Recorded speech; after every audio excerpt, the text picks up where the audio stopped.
ప్రకాశం జిల్లా పాత సింగరాయికొండలో 68 లక్షలతో నిర్మించిన సిమెంట్ రోడ్డును 12 లక్షలతో ఎస్టీ కాలనీ మంచినీటి పైప్లైన్ పనులను మంత్రులు డాక్టర్ డోలా బాల వీరాంజనేయ స్వామి ఎస్ సవిత ప్రారంభించారు.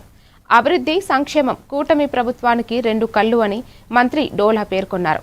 కొండపి నియోజకవర్గంలో 500 కోట్ల అభివృద్ధి పనులు చేపట్టామని, బీసీ రెసిడెన్షియల్ పాఠశాల సంక్షేమ పథకాలు, రైతులు, మహిళలు, విద్యార్థుల కోసం ప్రభుత్వం అనేక కార్యక్రమాలు అమలు చేస్తోందని తెలిపారు.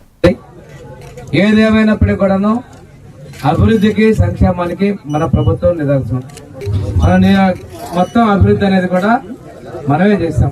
నియోజకవర్గంలో ఈ రోజు కొత్తగా మన ప్రభుత్వంలోకి వచ్చిన తర్వాత సుమారుగా 500 కోట్ల అభివృద్ధి, దాదాపుగా అంతే మొత్తంలో సంక్షేమం 2 ఏళ్లలో చేశామంటే ఇది ఈ ప్రభుత్వం యొక్క అభివృద్ధికి సూచకం తెలియజేస్తున్నాం. అందరికీ ఉండాలి అనేటువంటిది ముఖ్యమంత్రి ఆలోచన. దానికి అనుగుణంగానే ఈరోజు